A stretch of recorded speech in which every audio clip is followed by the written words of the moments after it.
All right, you ready to do this? I'm ready to do this. You sure? Are you ready? Yeah, I mean, I don't know if we have a lot to do for it, Okay. but Well, let's do what we can. we probably have more to do on this episode than Ryan did, so it Yeah. should be good. It's the Watchers on the Couch.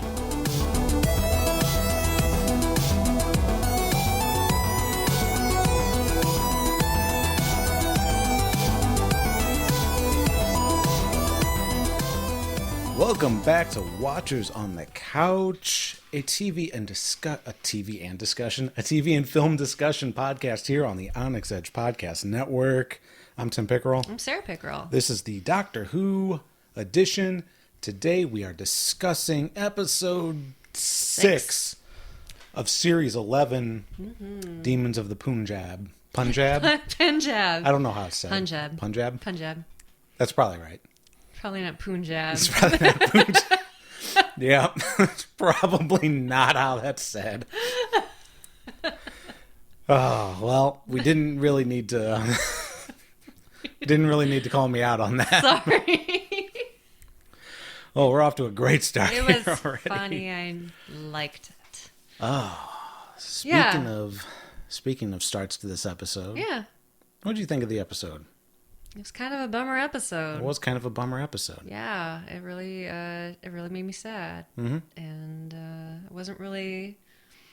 I was like, oh yeah, there's an alien. Like, the Doctor has to defeat the alien. We're getting back into it, and it turned out to be not Just a sad episode. just a sad episode. One could say it's a boo-hoo episode.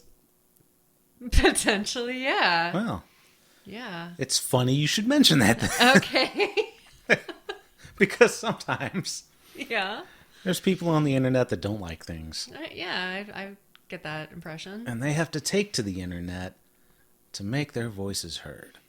And In how? stunning degrees, which leads us to our segment, Dr. Boo-hoo.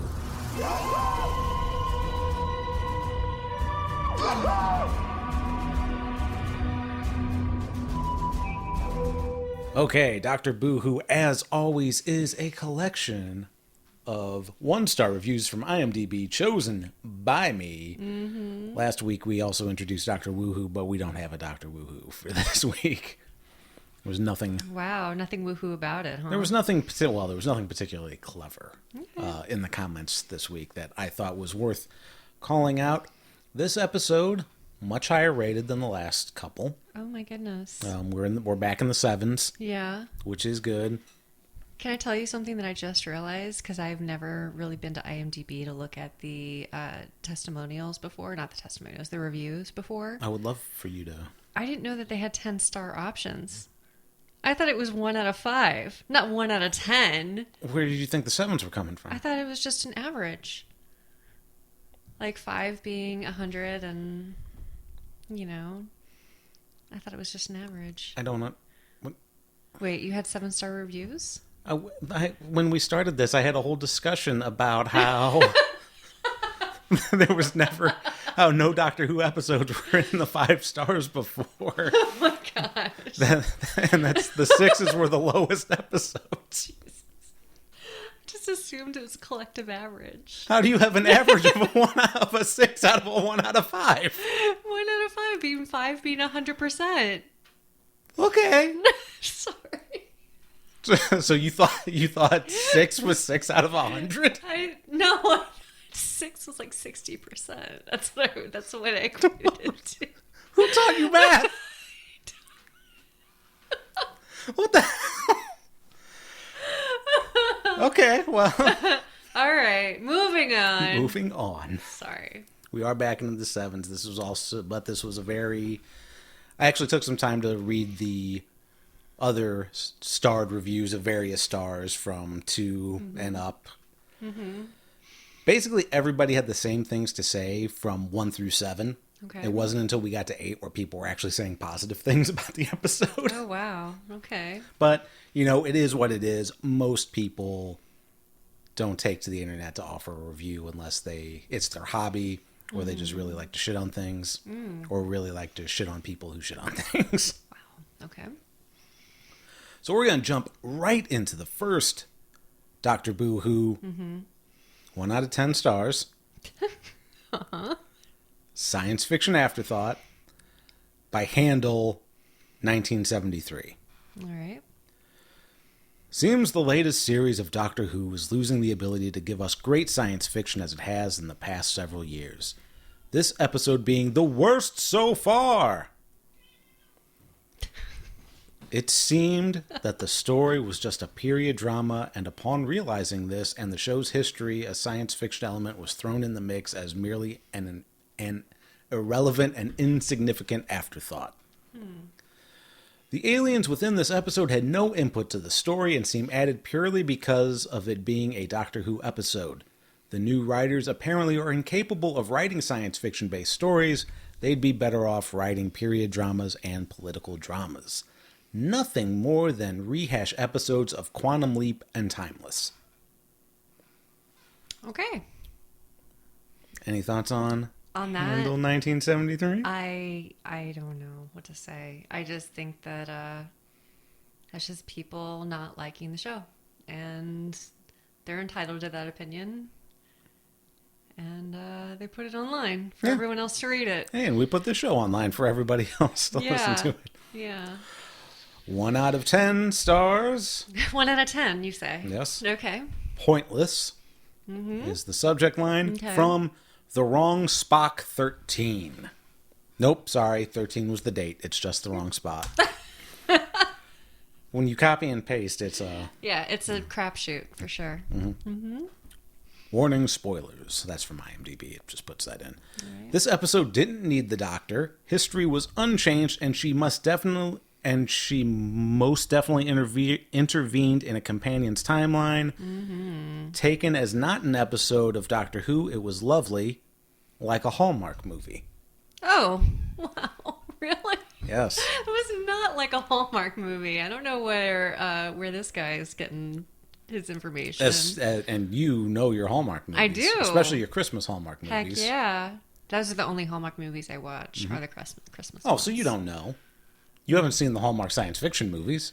I didn't know that there were Hallmark science fiction movies. Apparently we watched one. Okay. Excuse me. That's 2. Number 3, returning guest. Who? It's not Ancient Christmas Church. Don't get excited or too excited. Okay. They still haven't written anything since the Rosa episode. All right. 1 out of 10 stars. Butchers and Con Artists by Fabrizio Ancini. Okay. Flabbergasted. Less to say every week. Terrible. Oh. Giving up on the show now. Never thought these words, thisy words would come from me. Few episodes left with no chance of redemption. I am 40 years old and have always loved Doctor Who and have seen every episode available. R.I.P. my beloved show. Past Doctor novels and Big Finish is now my new Who. Wow. Okay. You know, these Doctor Boohoo segments are really getting me kind of down. More down than the episode itself. Yeah, I think so. I think maybe this one hit an all-time low right now. The episode itself was really just so sad. And I didn't actually have like a whole, I don't know. I didn't have a whole lot to think about it other than that it was just a bummer. Yeah, it was a bummer. And the Doctor wasn't acting like the Doctor. The Doctor interfered with the timeline. Oh, I've got a lot to say about that. And then didn't interfere with the timeline. Yes. Which is very unlike the Doctor. So, not quite a Dr. Boohoo, but Chris from the Castle Rock edition of the show also messaged me saying this was hard for him to get through. Yeah. This was definitely the worst one that he's seen, and he's enjoyed all the episodes so far. Oh, yeah. So we've been bringing Chris down with our show. Yeah. No, he hasn't said that. But yeah, he definitely. I unfortunately my messenger is on the phone that's recording the video. Otherwise, I'd read it. But yeah, he had a hard time with this one. Okay. I think he was kind of bored during the episode. I didn't necessarily find it boring. Yeah, I didn't think it was boring. I just thought it was really, really sad. It was sad, and I don't mind sad. One of the things in looking for positive in these new Doctor Who episodes is I've been trying to judge them as a standalone as opposed to the series in its entirety. I did read some things online. These were basically in comments from other people, so I don't have any firsthand. But the first one is apparently Chibnall said there is no overarching storyline for the series like with previous showrunners had. Okay. So basically, all these episodes aren't leading up to anything. Right. It's just these one-off. Yeah. Okay. Which is very disappointing to me because I thought that was... That's a highlight of each episode, I think, is that there's an overarching storyline that kind of keeps you going. Yeah, or at least something that kind of ties in. Yeah. Like with this, the Doctor and the Silence, or all that stuff. Yeah. There's the crack in the wall. I mean, you're always going to have the creatures of the week every episode. That's a given with, at least with the previous Doctors, with the previous episodes.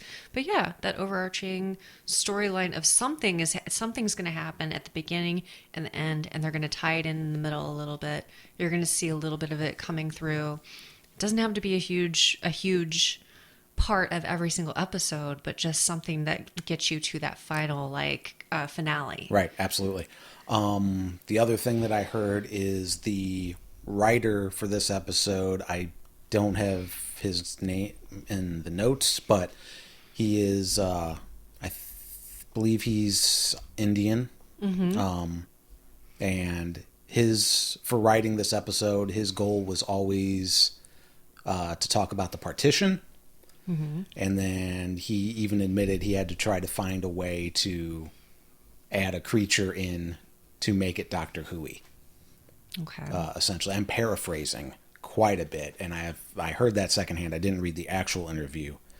But so yeah, some of what people are saying online, like the science fiction being an afterthought, at least in the case of this writer, is true.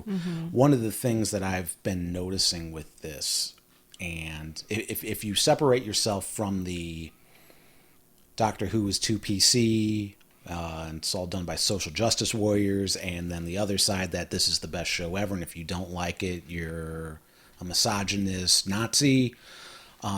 If you just judge it going by the quality of previous Doctor Who storylines, I find it hard to believe that anybody who says that this season is as good as previous seasons is doing so in good faith. I also don't think that the writers that they've been getting for this are actual fans of Doctor Who. I think in the case of this series, they've gotten a bunch, they have a bunch of new writers, and I think they think that Doctor Who's a popular show. It's going to look good if I can say that I wrote for Doctor Who. Whereas before you'd have writers like, Stephen Moffat, who did great work, and then he ended up becoming the showrunner. Neil Gaiman wrote for Doctor Who. And these were people that were great episodes too. They truly enjoyed Doctor Who. Yeah. And I think a lot of where the magic is missing from this season is because these aren't people that really want to be writing Doctor Who. In my opinion, I could be wrong. Yeah. I'm probably wrong, but I still think they need to up their writing game. I did not think the writing for this episode was bad. Okay. I think if we were judging this on an individual episode, let's take away all the negatives that we've had about this season so far. Yeah. There's one major issue that I have with it, but if we took it on its own, where we have a kind of a sad ending, or a very sad ending, and then we also have the creature of the week, the aliens, not actually being the villains. Right. I think all of that is really powerful if it was on its own in a different season. I think this would have been considered one of the better episodes, except for one real big problem that I have with it. But because none of the episodes have been lighthearted in this, like almost all of them, except the running through the desert, has some element of tragedy in it. Yeah. Yeah. And or a lesson. Yeah. I mean, I don't have a problem with lessons. Like almost every, like people who say that shows they should just be entertainment and they shouldn't have morals No, and that's whatever. not true. That's I don't know what shows you guys have been watching, Yeah. but that's never been this show. Right. But what was I going to say? So yeah, if we took all that away, like the fact that there's very little humor in it, and I get that it's not supposed to, like, especially this episode's not supposed to be yucky, but there's a lightheartedness and an adventureness to Doctor Who that I definitely think's been lacking this season. But if we took that all away and we had a normal season and this was smack dab in the middle, this would probably be considered a really good episode. Yeah. In my opinion. With one exception. What is that exception? When the Doctor regenerates, there's always some kind of personality change, but at the core it's still the same being. Sure. Like, Matt Smith was very kind of emotional and what have you, and like in touch with his feelings-ish. Okay. Capaldi less so.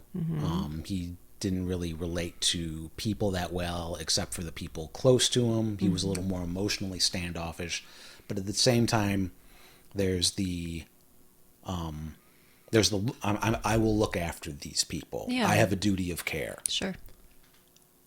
At no point, no iteration of the Doctor would be so reckless to put their companion in a situation where they can affect themselves out of existence. Yeah. At all. Period. Yeah. You can flame me all you want. No way would that ever happen. And that drove me up the wall. Yeah. Once I suspended that, it was fine. But the entire... Yeah, her involvement with that, and even allowing it to happen in the first place. Yeah. That was hard. It was hard to watch because it's just like, what are you doing? Why are you helping? Why are you... But the thing is, if you think about it, like if that's actually what happened, they were always there. Well, no, they weren't always there. It's just that this was always going to happen. Well, okay. What I mean is, in time travel, if you are the priest that was supposed to, I'm going to just call him a priest, I'm not sure, the holy man that was supposed to bless their marriage and marry them, he was always going to die. And so somebody was always going to marry them. And I think that person was always going to be the Doctor. Oh, that's a good point. And then you think about Yaz being, the favorite of the granddaughters. I mean, maybe it's because she always thought of Yaz, this other girl that she knew as Yaz, but not Yaz. Maybe. But even if not, like, who knows if they hadn't shown up, how things would have been different. But what we do know is that the husband was always going to be killed. Yeah. Yeah. Due to the partition. And I speak with very little... When I mention the partition, like, this is obviously something that's important, like important enough to do an episode about it. But unlike the Rosa episode, as an American, I have very little understanding of the actual partition itself. Right. That is not something they cover in American schools. Well, they barely cover American history in American schools, so... Okay. Scathing review of the... Of the education system. Yeah. But no, even in world history, I don't ever remember touching upon the partition. Okay. Can I add something? Yeah. That's I feel like it's much needed. I feel like when we do Dr. Boohoo, it really starts with a downer note in our episodes. I would like to introduce Dr. Woohoo, the true Woohoo edition. Okay. Is that okay? Sure. Okay. Do you have a true Woohoo? I have a true Woohoo. Okay. Let's hear I found one, and I think it's lovely. Okay. And I'd like to share it if I may. Please. Okay. It's your show, too. So, Stephen Matthews, 1230, gave it 10 out of 10. Okay. Okay. The demons are real. You ready? Yeah. Secrets can be sad. This is the case here. Yaz wants to know the secret of her grandma's watch, which she finds out at her own cost. The story is both educational and emotional, with fantastic acting and a nice twist. Which I got, but wish I had not, because it made me realize how demons can be created by borders and religion. I was in tears in the end. Okay. So I think, I mean, like, it's a very touching take on this particular episode. Yeah. You know? Like, the demons are not the demons that you perceive. Yes. Yeah. Anyway. I agree. Okay. I did like the aliens, or the quote unquote demons, for this episode. I thought I thought space assassins was a little much. Right, yeah. So when it turned out that they weren't space assassins, that was pretty cool, and it was something that I kind of wish they were able to. If this was a Stephen Moffat era one, I would have liked them to put that into a two-parter. Yeah. But that definitely didn't need to happen for this one, just to delay that a little bit. Kind of like how in the last season of Capaldi we had the monks, Yeah. and that were supposedly somewhat benevolent, and then even though they always look creepy, Yeah. but like you don't find out till close to the end that they're truly not benevolent. Yeah. But yeah, I mean, we could totally judge the book by the cover there. Yeah. But so this would be the parallel to that. So I kind of would have liked to have seen more of them, even if it's just like in a cameo like thing, like maybe when it's the Doctor's time to regenerate again, that they kind of show up, That would like be kind of like the interesting. Ood did with David Tennant's Doctor. Yeah. But that's probably well off. We're probably not going to get a regeneration anytime soon. Yeah. Yeah, there's my biggest issue is the fact that they should in theory, the writer had a story to tell. Right. He wanted to tell this partition story, and they had to fit that into work. So they had to make the Doctor not the Doctor for this. Yeah. And also in the creation of telling this story, they made an episode that didn't need the Doctor, and didn't really have any consequence, I guess. Okay. Is the word that I'm looking for. Yeah. Although it did give character development to Yaz and probably Graham. Yeah. And Ryan was just kind of in a corner. He was just there. It was weird. His character being in this episode, I know that they can't just split them up, but it was very bizarre. His lack of involvement in everything that happened. One of the other weird things I'm noticing about this season, they don't change their clothes to fit the time period. And they always did that before. Oh, really? Yeah. Okay. Yeah. I guess that makes sense. I don't know if did their clothes make them stand out as they are currently? Definitely the Doctor's does, because it's very, like, out there. Yeah, I guess maybe not for the Rosa Parks episode too much. Yeah. Yeah, I guess they haven't really gone that far in the past. Yeah, I mean, jeans existed by then. Yeah. So, okay, yeah, maybe. Yeah. Maybe. The only thing I thought of was Yaz's wearing pants, and then maybe that wasn't really something that was smiled, maybe that was frowned upon. Yeah, I don't know. But okay, well, that's all I got for that. I don't have a lot for this episode. Yeah, well, there really wasn't a whole lot to discuss. It was a story, and it was done again. Graham, great. Daz was good. I thought the acting in this was pretty good. Yeah. I could do with a little less sonic screwdrivering of things. Like they've really turned it up to 11 for this season. What, because she used it to untie a knot? There's that, and then the way she uses it, I find annoying. Oh, that she uses it as a device to find information about things? Is that what you mean? No, I mean, she gets a weird look on her. She kind of like does a, and then like brings her arm over the top. It is, like, it's very overly dramatic. I like it though. Okay. I really find that really charming. I think it's funny. Okay. Yeah.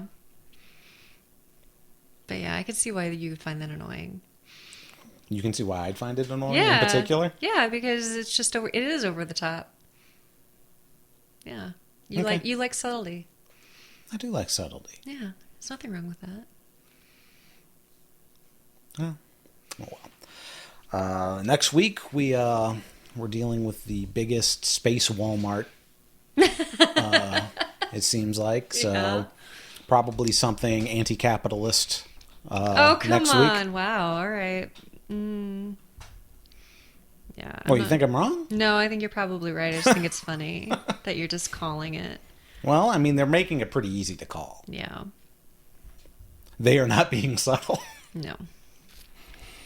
So, yeah, short episode this week. There wasn't much in Doctor Who news. It was mainly a lot of the things that came across the old feed were people complaining about the no Christmas special. Yeah. Yep. That was the big thing, Christmas being canceled. Christmas is canceled, but the New Year's coming. Yep. So. You know what else is coming? I don't know. Winter. Winter's already here. Well, that's true. We're in the midst of a snowstorm, but since this is Watchers on the Couch. Yes. Oh, yes. Winter is coming. Game of Thrones comes back in April. Yeah. So. Ugh, can't wait. Very cool. 5 months away. Yep. We didn't do a sponsor break because this wasn't a very long episode, but we are sponsored by ourselves, in particular, Watchers at the Movies, the November edition, where we will be covering Fantastic Beasts 2, Electric Boogaloo, was it Crimes of Grindelwald? Yes. That comes out Friday. I don't know when we're going to see it. We need to see it soon. Yeah. And then we need to figure out when we're going to get everybody together because it is Thanksgiving week, which will be a crazy week. Oh my gosh, yeah. So I'm very much hoping that this November episode will actually come out in November. Yeah. We'll figure it out. We'll make it happen. We'll make it happen. We'll make something happen. If it's December 1st, I'm still going to call it the November episode, but yeah. We'll just be belated. Maybe we can go Friday and get people together. We just need to make plans to do it. We don't necessarily need to get everybody together to see it. We just need to get everybody together to record. Okay, well, that then. Because I like the Venom episode. I don't want to record right after because we don't have enough time to process our thoughts. Okay. But yeah, that will be coming. I will have a date when I have a date. Okay. So thank you for listening. Remember, you can leave us a voicemail at watchersonthecouch.com about your thoughts on this show, the episode of Doctor Who, and we'll try to get those on the air. If you send them in, leave us a rating and review on Podchaser if you're into that sort of thing too, because that's fun. That's all I got. You got anything else? You don't have anything else. No, I guess I don't have anything else. Wow. No, I don't. You're right. Yeah. You want to make something up? No, just the way you said it. You were about to say you don't have anything else. I saw the way your mouth was going to move. You were like, I don't. I do have something else. Donut trucks. Can I spoiler alert? Spoiler alert. What are you going to spoil alert? I want to talk about a particular actor that's going to be on an upcoming episode of Doctor Who. Yes, you can do that. Okay. So, season finale, Doctor Who. Yes. It's already been spoiled. Mark Addy from Game of Thrones is going to be on Doctor Who. It's Robert Baratheon? Correct. Cool. Yep. Oh, I hope he gets killed by a boar. Space boar. Space boar, yes. The show was a space boar. Yes. I didn't say that was mean. No, this was a goodish episode. Okay. I give this a solid 6. C. That's a D. Solid 4. Solid. I'll give it a C plus. Okay.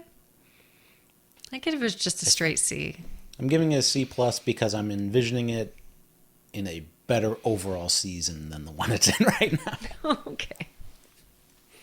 All right. All right, so that will do it for this episode. Thank you for listening. WatchersOnTheCouch.com. Visit us on our social media, our private Facebook group, A Couch for Watchers. Until next time, I'm Tim Pickerel. I'm Sarah Pickerel. Thank you for spending some timey-wimey with us, and we will... Wait, and now our watch has ended. We'll see you next when. Oh my God, my brain's fried. It's been a long day. It's been a long week. 2 weeks. It's been 2 weeks since blah, blah, blah. Thanks for listening to Watchers on the Couch. If you've enjoyed this episode, we hope very much that you'll consider sharing it with a friend or two that might also enjoy it. Ratings and reviews on iTunes are always fine and dandy, but it's really word of mouth that helps podcasts to grow. Also, check out WatchersOnTheCouch.com. There you'll find links to our social media as well as other ways that you can connect to us. We hope to hear from you soon, and we will talk at you soon.